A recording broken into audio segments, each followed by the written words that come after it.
Hello everyone, welcome आप सभी का। हम डेली 20 सेंटेंस की सीरीज़ कर रहे हैं, जिसका एक वीडियो हो चुका है, ये सेकंड वीडियो है। अगर आप इस सीरीज़ के बारे में ज़्यादा कुछ जानना चाहते हो तो फर्स्ट वीडियो जाकर देखो, मैंने उसमें सब कुछ बताया था उसके स्टार्टिंग में। मैं हर वीडियो में इसे बताने की ज़रूरत नहीं समझता हूँ, क्योंकि एज ए स्टूडेंट अगर मैं सोचूँ तो इससे इरीटेशन होती है थोड़ा। सेकेंड वीडियो का पहला सेंटेंस हम शुरू करते हैं। Soon after the tsunami had killed. अब देखो, हैड के साथ वर्ब की थर्ड फॉर्म आती है, अपनी जगह ठीक लिखा है, और यहाँ से मुझे एक इंडिकेशन मिल गया है कि ये सेंटेंस पास्ट में जा रहा है। Thousands of people. अब हम इस बात को जानते हैं, नोट कर लेना अगर आप नहीं जानते हो तो, कि जब कोई नंबर लिखा होता है उसके बाद एक प्रपोजिशन ऑफ आता है तो बाद में हमेशा नाउन प्लुरल ही होता है। पहली बात तो ये है। दूसरी बात ये है कि इस नंबर में हम एस का यूज़ करते हैं, क्योंकि हम यहाँ यूज़ कर रहे होते हैं एक लैंग्वेज की तरह से। अभी बताता हूँ मैं आपको क्या होती है वो लैंग्वेज। जैसे 100 ऑफ स्टूडेंट, इसका मतलब है सैकड़ों स्टूडेंट। इसका मतलब है सैकड़ों स्टूडेंट्स। पहली बात तो सैकड़ों है, सैकड़ों का मतलब एक से ज़्यादा है, तो फिर स्टूडेंट्स ही होना चाहिए। तो यहाँ स्टूडेंट नहीं होगा, यहाँ स्टूडेंट्स होना चाहिए। पहली बात, नाउन हमेशा प्लुरल होनी चाहिए। दूसरी बात, हम सैकड़े की बात नहीं कर रहे हैं। सैकड़ा मतलब एक होता है 100, और सैकड़ों मतलब बहुत सारे 100 हो गए। बहुत सारे 100 हो गए तो फिर हंड्रेड्स हमें करना पड़ेगा, इस वजह से हम इसमें एस लगाते हैं। तो ये कंसेप्ट मेरे माइंड में आया जैसे मैंने इस सेंटेंस को रीड किया। तो यहाँ थाउजेंड्स ऑफ पीपल लिखा है, ये प्लुरल फॉर्म में लिखा है, यहाँ एस भी लिखा है, तो ये अपनी जगह ठीक लिखा है। ठीक है, ये मेरे माइंड में इसलिए आया क्योंकि मैं इस बात को जानता हूँ। कल को अगर यहाँ एरर बनेगा तो मैं यहीं पे पकड़ लूँगा चीज़ों को। Along the coast of southern India parliament passes. अब पार्लियामेंट मेरे सेंटेंस का यहाँ सब्जेक्ट है, पासेस वर्ब है। हम जानते हैं कि सेंटेंस की थीम पास्ट में चल रही थी, हेड के साथ वर्ब की थर्ड फॉर्म ने इंडिकेशन दिया था, तो यहाँ भी हमें पास्ट ही चाहिए, तो पासेस की जगह होगा पास्ट। यही पे हमारे सेंटेंस का एरर है। द रिपोर्ट इज़ कैंडिड, इसके साथ कैंडिड हो सकता है, बिल्कुल हो सकता है। इस बात को मैं आपको समझा चुका हूँ। इस एम आर के साथ क्या क्या आ सकता है। इन एडमिटिंग, अब हम जानते हैं इन एक प्रपोजिशन है, और प्रपोजिशन के बाद जब वर्ब आता है तो वो आईएनजी फॉर्म में ही होना चाहिए। इस बात को नोट कर लेना अगर नहीं पता है तो। एडमिटिंग लिखा है वो ठीक लिखा है अपनी जगह। जब मैंने एडिटोरियल कराया था कल वाला, उसमें इस तरह के क्वेश्चंस आपको करके दिखाए थे किस तरीके से हमसे पूछे जाते हैं। दैट द इन्वेस्टमेंट, अब यहाँ से सेंटेंस अलग हो गया, अगला सेंटेंस शुरू हो गया, अगला क्लॉज शुरू हो गया। द इन्वेस्टमेंट मेरे सेंटेंस का सब्जेक्ट हुआ, किसके द्वारा? By the government. गवर्नमेंट के द्वारा क्या? इन्वेस्टमेंट। तो सब्जेक्ट यही चल रहा है। In health and family planning, किस चीज़ में? हेल्थ और फैमिली प्लानिंग में। तो सब्जेक्ट क्या है? इन्वेस्टमेंट। इन्वेस्टमेंट गवर्नमेंट के द्वारा हेल्थ एंड फैमिली प्लानिंग में हैव बीन इरोडेड। अब ये हैव बीन किसके लिए है? इन्वेस्टमेंट के लिए, सब्जेक्ट के लिए, क्योंकि ये तो हेल्पिंग वर्ब है, और हेल्पिंग वर्ब तो सब्जेक्ट के लिए आई होगी, और सब्जेक्ट क्या है? इन्वेस्टमेंट, जो कि कैसे फॉर्म में लिखा है? सिंगुलर फॉर्म में। तो वर्ब भी कैसी चाहिए? सिंगुलर। इस हैव की जगह फिर क्या चाहिए होगा? हैज़। तो यहाँ से आपको ये सीख लेनी है कि हमें ये ध्यान रखना है कि एक्चुअल में मेरे सेंटेंस का सब्जेक्ट क्या है। ये एक्चुअल सब्जेक्ट है किस जगह लिखा हुआ, क्योंकि यहाँ अगर हम देखेंगे हेल्थ एंड फैमिली प्लानिंग की बात हो रही है, और ये दो चीज़ें हो गई हैं, तो दिमाग ये कहेगा जब दो चीज़ें एक जगह जुड़ी हुई हैं एंड के साथ तो हैव ही आना चाहिए इसके साथ। एक्चुअल में इसके साथ नहीं आया ये हैव बीन इन्वेस्टमेंट के लिए आया, क्योंकि इन्वेस्टमेंट मेरे सेंटेंस का सब्जेक्ट है। तो सब्जेक्ट को आपको फाइंड करके रखना है कि सब्जेक्ट एक्चुअल में है क्या सेंटेंस का। We are trying to find out the root cause, सारी चीज़ें अपनी जगह ठीक लिखी हैं। टू के साथ वर्ब की फर्स्ट फॉर्म आ सकती है, ट्राइंग लिखा है, ट्राइंग के बाद root cause of this recurring problem for the last 4 days। अच्छा, आर प्लस आईएनजी ने मुझे बताया ये प्रेजेंट कॉन्टिन्यूअस है, प्रेजेंट का कॉन्टिन्यूअस है। ये लिखा है फॉर, और हम ये बात जानते हैं कि फॉर या फिर सिंस के बाद जब टाइम लिखा होता है, ये फॉर के बाद डबल पॉइंट वाला टाइम आता है जिसे हम पीरियड बोलते हैं, पीरियड ऑफ टाइम। सिंस के साथ सिंगल पॉइंट वाला टाइम आता है जिसे हम पॉइंट ऑफ टाइम बोलते हैं। ये बातें मैंने टेंस के चैप्टर में आपको समझाई थी, यूट्यूब पर भी वो वीडियो पड़ी है, आप जाकर देख सकते हैं। तो फॉर और सिंस दोनों के बाद जब भी टाइम आता है तो हमें ये इंडिकेशन मिलता है कि ये हम बात कर रहे हैं परफेक्ट कॉन्टिन्यूअस की। परफेक्ट कॉन्टिन्यूअस की हम बात कर रहे हैं, और मुझे यहाँ से ये इंडिकेशन मिल गया था कि ये प्रेजेंट है। तो ये इसे मिलाकर अगर मैं पढ़ूँ तो क्या बन गया? ये प्रेजेंट परफेक्ट कॉन्टिन्यूअस। और प्रेजेंट परफेक्ट कॉन्टिन्यूअस की अगर मैं बात करता हूँ तो इसकी हेल्पिंग वर्ब होती है has been and have been, यही होती है। भाई सब्जेक्ट मेरे सेंटेंस का प्लूरल है तो मुझे यहाँ हैव बीन लगाना चाहिए ना। फिर बात समझ में आई आपको? भाई 4 के बाद लिखा है लास्ट 4 डेज़, तो ये टाइम हुआ ना, ये टाइम हुआ। तो इसने मुझे बता दिया इस इतनी बात ने कि परफेक्ट कॉन्टिन्यूस है। आर ने मुझे बता दिया प्रेजेंट है ये। अगर यहाँ वर होता तो बता देता वो मुझे ये पास्ट है, तो फिर मैं हैड बीन लगाता। बात समझ में आई आपको? नेक्स्ट सेंटेंस है Mumbai is full of tall buildings which is. अभी विच क्या है यहाँ? Relative pronoun. रिलेटिव प्रोनाउन क्या होता है? जो एक नाउन को दूसरे किसी वर्ब के साथ जोड़ता है या किसी सेंटेंस के साथ जोड़ता है। यहाँ कोई नाउन या प्रोनाउन लिखा होगा, उसके बाद हमें रिलेटिव प्रोनाउन लिखना होगा। तो याद रखना ये रिलेटिव प्रोनाउन किसे इंडिकेट करेगा? यहाँ लिखे हुए नाउन या प्रोनाउन को। ये जो रिप्रेजेंट करेगा वो यहाँ लिखे नाउन या प्रोनाउन को करेगा। जब ये इसकी वजह से आया है ये रिलेटिव प्रोनाउन, तो आगे जो भी वर्ब आने वाला है वो वर्ब भी तो इस नाउन या प्रोनाउन के हिसाब से ही आएगा। बात समझ में आ रही है आपको? जैसे यहाँ लिखा है विच, तो विच किसे रिप्रेजेंट कर रहा होगा यहाँ पर? इस बिल्डिंग्स को।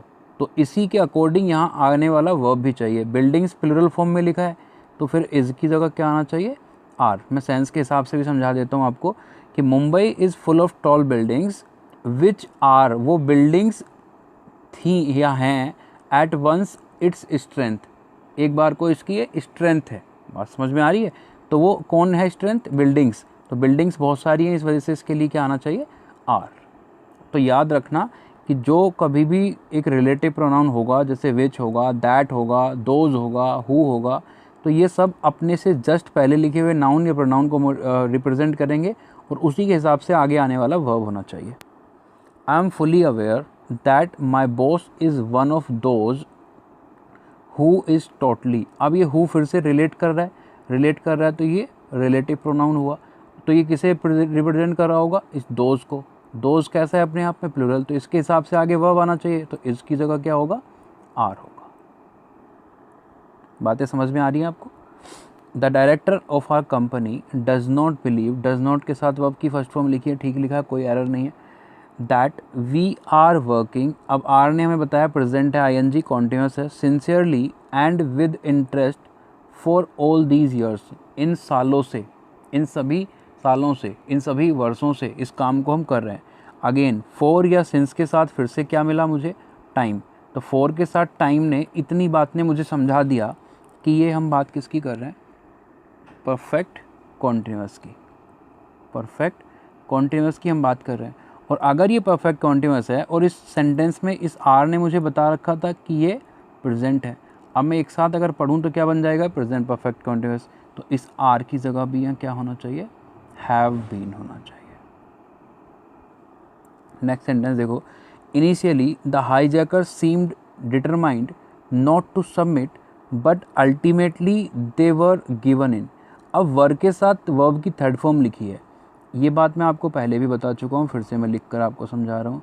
इज़, एम, आर, वोज, वर, इन सब के साथ हम जब वर्ब की थर्ड फॉर्म को लिखते हैं तो सेंटेंस किस में चला जाता है? पैसिव वॉइस में चला जाता है। इसका मतलब ये सेंटेंस पैसिव वॉइस में। अच्छा, अगर उनकी हम बात करें कि जो वो हाईजैकर्स थे वो दे से रिप्रेजेंट किया गया यहाँ, तो ये मेरे सेंटेंस का सब्जेक्ट हुआ। तो कोई इंसान गिव इन या गिव अप करता है या कराया जाता है? खुद करता है। खुद करता है तो ये डूअर हुआ।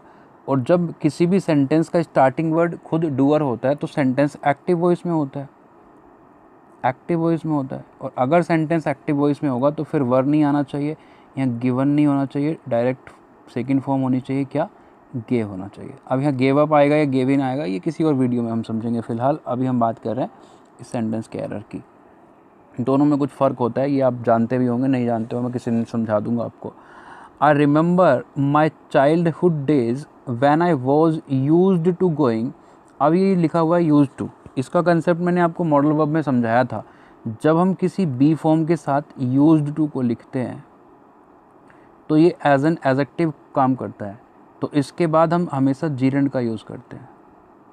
इसके बाद हम हमेशा जीरेंड का यूज़ करते हैं। इस बात को आप यहाँ से भी समझ लो।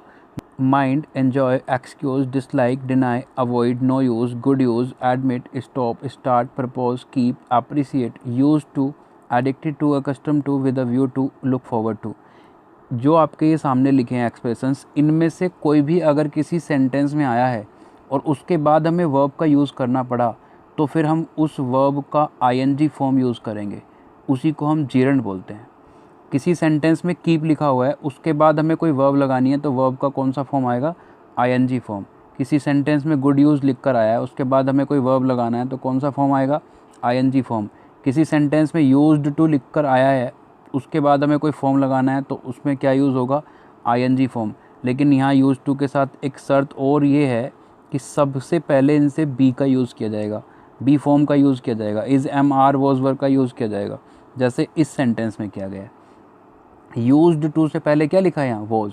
अगर इस चीज़ को ऐसे लिख दिया जाए, आई यूज्ड टू, अब यहाँ गोइंग नहीं होगा, अब यहाँ क्या होगा, गो होगा। अब यहाँ गो से सेंटेंस ठीक होगा क्योंकि यहाँ ये एक मॉडल वर्ब की तरह काम कर रहा है, used to.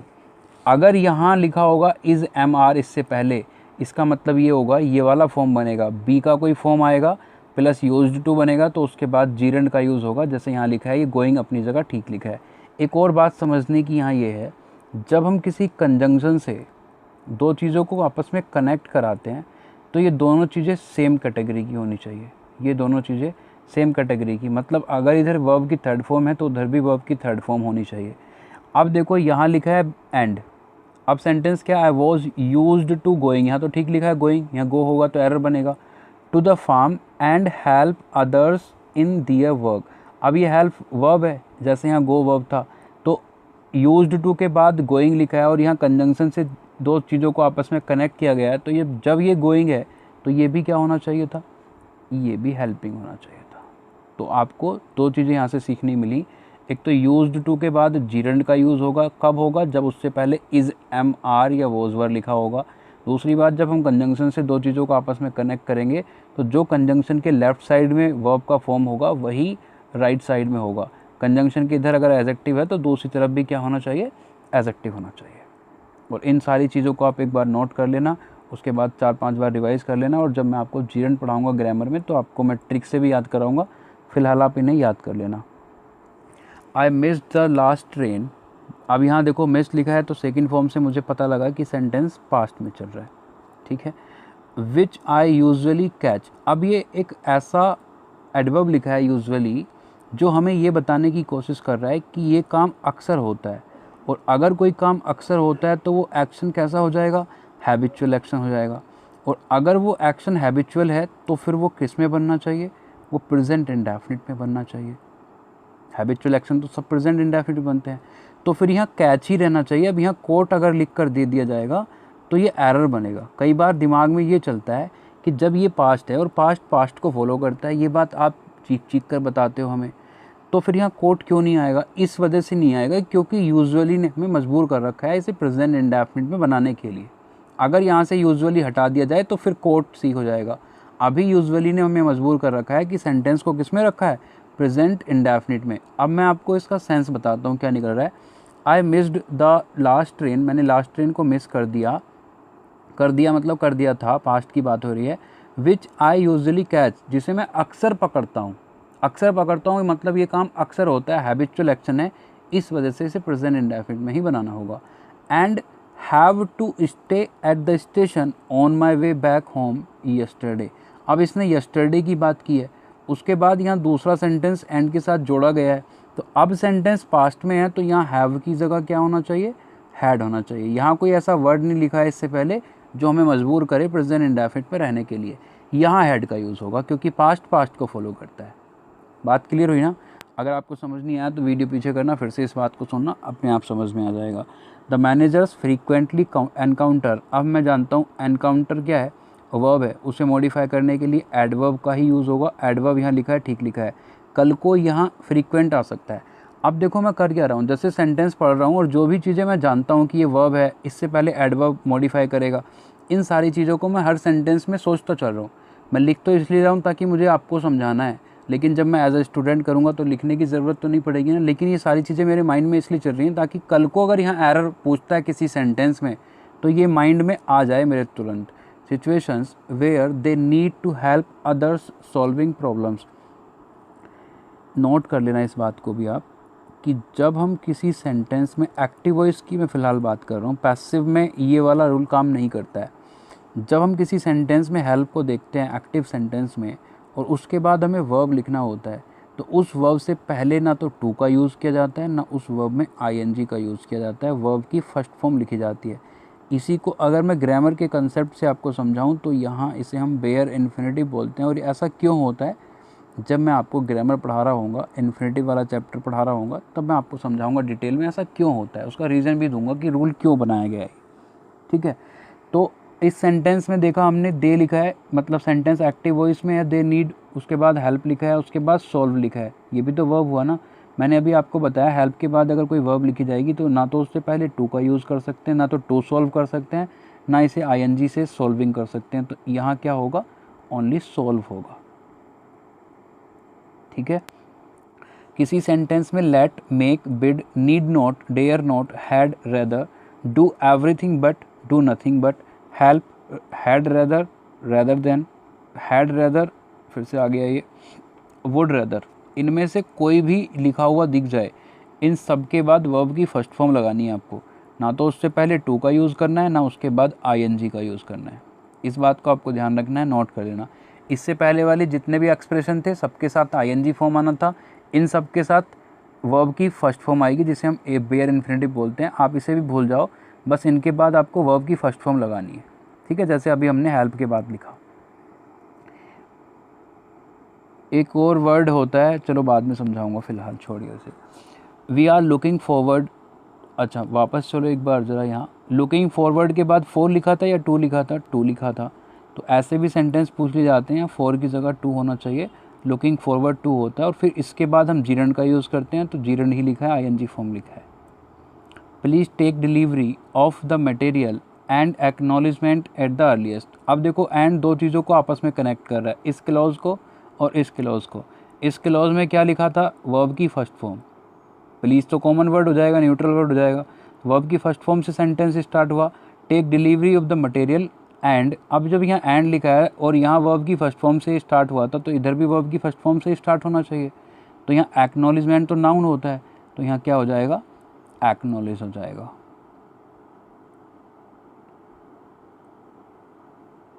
Acknowledge at the earliest. Had be been, कई बार बच्चा परेशान हो जाता है हैड के साथ फिर बीन क्यों आया यहाँ, उसके बाद तो कोई वर्ब ही नहीं है। ये कुछ ऐसा लिखा है, अगर मैं आपके सामने लिखूँ had be gone, had be gone, अब आप क्या कहोगे, अब तो सही है ना आपके सामने, हाँ। तो जैसे एक गो वर्ब है, वैसे बी भी एक वर्ब होता है जिसका मतलब होता है होना, और इसकी थर्ड फॉर्म होती है बीन। ठीक है, तो यहाँ इस तरीके से ये मेन वर्ब की तरह यूज़ किया गया है बी को, इसकी थर्ड फॉर्म का यूज़ किया गया है, तो अपनी जगह ठीक लिखा है। We would have contented ourselves with any plain food that. अब दैट फिर से रिप्रेजेंट कर रहा है किसे, फूड को, रिलेटिव प्रोनाउन का काम कर रहा है, और रिलेटिव प्रोनाउन का काम करके ये फूड को रिप्रेजेंट कर रहा है। तो ये आगे आने वाला वर्ब भी किसके हिसाब से होना चाहिए, फूड के हिसाब से। फूड कैसा है, सिंगुलर। अगर ये प्रेजेंट है तो ये गिव्स होना चाहिए, अगर ये पास्ट है तो ये गेव होना चाहिए। अब सेंटेंस के सेंस को अगर आप देखोगे तो लिखा है any plain food that gives us strength, जो हमें स्ट्रेंथ देते हैं। तो जो हमें स्ट्रेंथ देते हैं उसके लिए तो हम एक हैबिचुअल एक्शन की तरह यूज़ करेंगे, क्योंकि ये काम अक्सर होता है। स्ट्रेंथ हमेशा देते हैं, इसका मतलब कोई हैबिचुअल एक्शन की हम बात करें तो फिर हम इसे प्रेजेंट इंडेफिनिट बनाएंगे। और अगर मान लो कल को इम्प्रूवमेंट के लिए क्वेश्चन आ जाए और ऑप्शन में कहीं भी ना लिखा हो गिव्स, गेव लिखा हो, तो फिर आपको गेव पर जाना होगा। ठीक है, क्योंकि सेंटेंस पैसिव फॉर्म में पास्ट में चल रहा है। अब मुझे आप 20 सेकंड दीजिए, ज़रा मैं कुछ पेजेस को डिलीट करके दूसरे पेजेस इंसर्ट कर लूँ, और भी सेंटेंस बचे हुए हैं।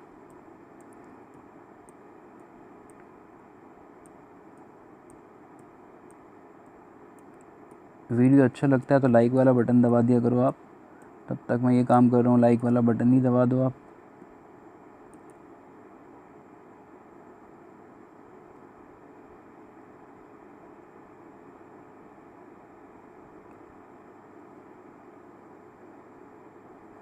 चलिए नेक्स्ट सेंटेंस हमारे पास है, स्पैरो हैज़ मेड, हैज़ के साथ वर्ब की थर्ड फॉर्म ही आती है, ठीक लिखा है, और ये सेंटेंस है प्रेजेंट में है। अ नेस्ट इन केसोज हाउस एंड हैड लेड। अब सेंटेंस हैड के साथ वर्ब की थर्ड फॉर्म लिखी है, अब सेंटेंस पास्ट में चला गया है, यहाँ प्रेजेंट था यहाँ पास्ट चला गया, कुछ तो गड़बड़ है, आगे पढ़कर देखते हैं। एग्स बोथ केसो एंड हिज सिस्टर सिवी watch the nest for hours every day. अब यहाँ पास्ट इंडेफिनिट लिखा है सेकेंड फॉर्म से, ये भी पास्ट है। इवन मील टाइम्स वर फॉरगॉटन, वर के साथ यहाँ थर्ड फॉर्म लिखी, सेंटेंस पैसिव में है, ये भी पास्ट है। और याद रखना यहाँ फॉरगॉटन की जगह फॉरगॉट होगा। मैंने आपको कन्फ्यूजिंग वर्ब्स कराए थे, यहाँ फॉरगॉटन लिख दिया गया है, लेकिन होगा नहीं, ये फॉरगॉट होगा, क्योंकि अब इसे हटा दिया गया है और एग्जामिनेशन में भी पूछा नहीं जाता है। इस पर कभी मैं डिटेल में बात करूँगा। फ़िलहाल ये पास्ट है, ये भी पास्ट है, ये भी पास्ट है। अब ये प्रेजेंट का अगर मैं इसे बेस बना लूँ तो क्या 3 जगह एरर होगा? 3 जगह मुझे प्रेजेंट करना होगा? नहीं ना, मतलब ये तीनों ठीक होंगे, ये एक ही गलत होगा। इस हैज़ की जगह हैड होना चाहिए, ये भी पास्ट में रहा होगा, तभी ये सब पास्ट में है। He went to the blast site to save his colleague who was stranding there. Verb को ध्यान से देखो, ये स्टैंडिंग नहीं है, स्ट्रैंडिंग है। एक वर्ब होता है स्ट्रैंड। स्ट्रैंड का मतलब होता है, जैसे मान लो कोई पर्सन है ए, कोई बच्चा है, इसे कोई यहाँ छोड़ के चला गया, इसी को बोलते हैं हम स्ट्रैंड। कोई सामान है बी, इसे कोई यहाँ छोड़ के चला गया, इसी को बोलते हैं हम स्ट्रैंड। किसी सामान को, किसी पर्सन को, किसी बच्चे को कहीं छोड़ के चले जाना, उसी को हम बोलते हैं स्ट्रैंड। अब देखो, जब इसका मीनिंग ये है किसी को छोड़ के चले जाना, किसी सामान को छोड़ के चले जाना, तो कोई दूसरा ही काम को कर रहा है ना, ये खुद तो हो नहीं रहा है। और अगर ये दूसरा कर रहा है तो ये जब भी आएगा ये पैसिव में जाएगा सेंटेंस, और अगर ये पैसिव में जाएगा तो फिर हमें पैसिव की ही हेल्पिंग वर्ब की ज़रूरत पड़ेगी। तो यहाँ सेंटेंस किस में है? पास्ट में है, तो फिर यहाँ हमें हैड बीन का यूज़ करना पड़ेगा। और अगर किसी वजह से सेंटेंस में हैड बीन, और सॉरी ऑप्शन में हैड बीन नहीं है, तो फिर आपको जाना पड़ेगा वॉज बीइंग के साथ, जबकि ये ठीक है नहीं वैसे, लेकिन अगर ऑप्शन में ना हो एक बाय चांस, तो फिर आप वॉज बीइंग के साथ जा सकते हो, क्योंकि इससे भी पैसिव बन सकता है। Whatever may be the origin of speech, may के साथ बी हो सकता है, बिल्कुल हो सकता है, क्योंकि बी वर्ब की फर्स्ट फॉर्म है। वी कैन बी सर्टेन, अब कैन बी के साथ वर्ब की थर्ड फॉर्म आनी चाहिए, लेकिन आगे कहीं वर्ब लिखा नहीं है, इसका मतलब बी खुद ही मेन वर्ब है और वर्ब की फर्स्ट फॉर्म है। बात समझ में आ रही है? जब भी हम किसी मॉडल वर्ब के साथ बी का यूज़ कर लेते हैं तो फिर हमें थर्ड फॉर्म यूज़ करनी पड़ती है, क्योंकि सेंटेंस ये पैसिव में बन रहा होता है। कैन के साथ यहाँ बी लिखा तो है, उसके बाद वर्ब नहीं लिखी है कोई। जब वर्ब नहीं लिखी है इसका मतलब ये खुद ही वर्ब है, मेन वर्ब है, इसका मतलब कैन के साथ वर्ब की फर्स्ट फॉर्म का यूज़ किया गया। Than man did not began, अब हम जानते हैं डिड अपने आप में वर्ब की सेकंड फॉर्म है, और जब ये ऑलरेडी वर्ब की सेकंड फॉर्म है तो फिर से दोबारा से कोई वर्ब की सेकंड फॉर्म नहीं आएगी, वर्ब की फर्स्ट फॉर्म आएगी, तो ये बिगैन ना होकर यहाँ बिगिन आएगा। ये तो बहुत बेसिक सी बात थी, ज़्यादा बेसिक सा सेंटेंस पता नहीं क्यों आ गया है। ईच एनिमल, ईच को हम जानते हैं ये सिंगुलर होता है, तो इसके साथ वर्ब भी सिंगुलर होती है। Each animal of the same species looks, अब ये लुक्स किसके लिए आया है? इसके ईच के लिए, इसका मतलब ये ठीक लिखा है अपनी जगह। For the same sort of food also there में बी, मे के साथ बी ठीक लिखा है। Other animals of different species competing with the same food, कोई दिक्कत नहीं है, ठीक लिखा है। Had the opportunity been given, अब देखो बीन और हैड बीन के साथ थर्ड फॉर्म कब आती है? जब पैसिव में होता है। तो अपॉर्चुनिटी ने कुछ किया नहीं ना, अपॉर्चुनिटी दी जाने की बात हुई है, तो कोई और ही देगा, तो पैसिव है, ठीक लिखा है। टू हिम ही विल, अब देखो यहाँ अगर पास्ट था तो यहाँ विल की जगह क्या होना चाहिए? वुड होना चाहिए। ये तो आप पक चुके पढ़ के, विल का वुड, सेल का शुड, ये सब पढ़ चुके हो, जबकि विल और सेल दोनों का ही वुड होता है, सेल का शुड नहीं होता है। सीजीएल में ये क्वेश्चन पूछा जा चुका है, मेंस में ध्यान रखना है इस बात को, अगर सीजीएल वाले एस्पिरेंट हैं आप तो। His qualities include, qualities subject plural है, तो वर्ब भी हमें कैसा चाहिए? प्लूरल, जो अपनी जगह ठीक लिखा है। The ability to take right and quick, अब देखो ये एंड कंजंक्शन है, दो चीज़ों को आपस में कनेक्ट कर रहा है, इधर एडजेक्टिव लिखा है, उधर एडवर्ब लिखा है, जबकि दोनों सेम होने चाहिए। अब सेम कौन सा होना चाहिए? एडवर्ब होना चाहिए दोनों तरफ, या एडजेक्टिव? ये बताएगा इसके आगे वाला वर्ड। आगे लिखा है डिसीजंस, हम जानते हैं डिसीजंस क्या है? नाउन, नाउन को मॉडिफाई कौन करेगा? एक एडजेक्टिव, एडजेक्टिव करेगा, तो ये एडजेक्टिव है, तो इधर भी एडजेक्टिव होना चाहिए। क्विकली की जगह क्विक होना चाहिए, simple. If you want to ensure prompt service please have contact, contact तो एक वर्ब होता है, और अगर ये वर्ब है तो यहाँ हैव लगाने की ज़रूरत नहीं है। हैव हम वहाँ यूज़ करते हैं जहाँ कोई वर्ब ना हो, नाउन हो, ठीक है। तो हम यहाँ यूज़ करेंगे डायरेक्ट वर्ब को, कहेंगे please contact us as soon as possible. तो ये आज के 20 सेंटेंसेस थे। यहाँ इम्पोर्टेंट जो था वो ये था, वो मैं डिलीट कर चुका हूँ, जहाँ मैंने आपको ये समझाया था कि कुछ एक्सप्रेशन ऐसे हैं जिनके बाद जीरेंड का यूज़ होगा, कुछ एक्सप्रेशन ऐसे हैं जिनके बाद वर्ब की फर्स्ट फॉर्म मतलब बेयर इन्फिनेटिव का यूज़ होगा, ना उनसे पहले टू का यूज़ होगा, ना बाद में आईएनजी का यूज़ होगा, क्योंकि उससे एक क्वेश्चन आएगा ही आएगा। दोनों पॉइंट अगर आपको याद हैं, वो सारे वर्ब्स आपने याद कर लिए हैं, तो उससे एक नंबर आपका पक्का है 100%। आप उठाकर देख लो मॉक टेस्ट या प्रीवियस ईयर के पेपर, उस तरह का क्वेश्चन हमसे पूछा ही जाता है। ठीक है, कल को फिर मिलेंगे हम 20 सेंटेंसेस के साथ। अभी हम बेसिक से स्टार्ट कर रहे हैं। इससे पहला वाला जो वीडियो था वो भी बेसिक था, ये भी बेसिक है। 3-4 वीडियो बेसिक के करेंगे, उसके बाद हम अपने लेवल पर धीरे धीरे बढ़ते चले जाएंगे और फिर हम मेंस लेवल तक पहुंच जाएंगे। चलिए मिलते हैं कल को।